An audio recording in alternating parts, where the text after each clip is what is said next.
سیدہ عائشہ رضی اللہ تعالیٰ عنہ سے روایت ہے کہ ان ابا بکر دخل علیہ وعندها یہودی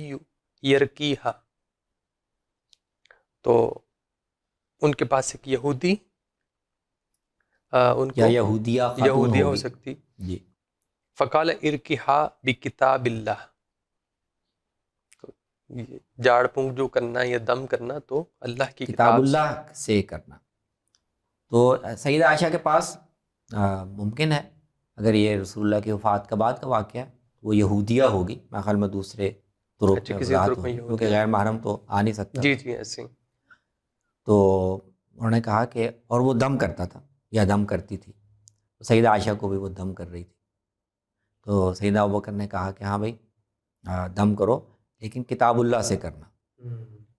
تو یہ رسول اللہ صلی اللہ علیہ وسلم نے جو تعلیم دی تھی کہ جھاڑ پھونک کے لیے، دم کے لیے جو بھی کلمات لوگ پڑھتے ہیں ان میں اگر شرک نہیں ہے لیکن وہ مجرب ہیں تو صحیح، وہ اگر کسی کو آتے ہیں اور وہ اس سے فائدہ پہنچا سکتا ہے تو پہنچائے۔ البتہ احتیاط یہ ہے کہ وہ معصور کلمے ہوں یا کتاب اللہ کے ہوں۔ تو یہودیوں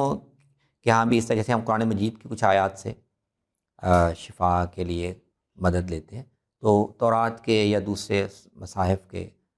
کلمات ان کے ہاں بھی ہوں گے۔ انہوں نے کہا کتاب اللہ سے اگر دم کرے تو وہ کرو، اس کے علاوہ اور کوئی دم نہ کرنا جس میں کوئی مشتبہ بالکل ٹھیک، چیزیں۔ بالکل صحیح۔ نبی صلی اللہ علیہ وسلم کو تو ایک واقعہ سیدہ حفصہ کے حوالے سے یہ بھی رپورٹ ہوا کہ وہ یہودی خاتون ان کو دم کر رہی تھی اور اس کو نا یہ چونٹی کاٹنے کی، تو چونٹیاں کئی قسم کی ہوتی ہیں، شاید مدینے میں زیادہ زہریلی چونٹیاں ہوں گی کہ اس پہ دم کروانا پڑتا تھا، تو وہ دم کر رہی تو انہوں نے نبی صلی اللہ علیہ وسلم سے کہا کہ تم نے حفصہ کو لکھنا سکھایا ہے؟ سیدہ حفصہ نے لکھنا اس سے سیکھا، اچھا تو اس کو وہ چونٹی والا دم بھی سکھاؤ۔ اچھا، اس کے پاس بھی عورتیں آتی ہیں، خواتین آتی ہیں، تو یہ بھی ان کو فائدہ پہنچایا گیا۔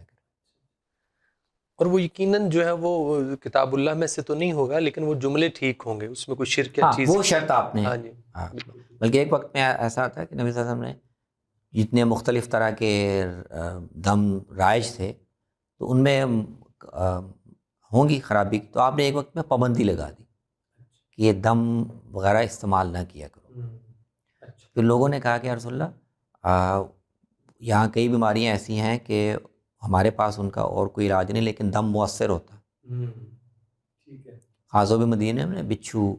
کاٹنے والی چیزیں یہ بہت تھے اور ان کے مؤثر علاج یہی دستیاب تھے۔ تو پھر آپ نے اجازت دے دی اور پھر یہ شرط لگا دی کہ بلکہ ایک روایت میں کہا نے کہ اچھا وہ لا کے مجھے بتاؤ کیا دم پڑتے، الفاظ میں پھر آپ دیکھ نے لو، اجازت دے دی کہ ما لیس فیہ شرک، شرکیہ کلمات جس دم میں نہیں ہیں تو وہ جو بھی کسی کو آتے ہیں اور اس کا فائدہ مجرب ہے تو وہ تو علاج کے طور پر علاج کے طور پر استعمال کریں۔ صحیح۔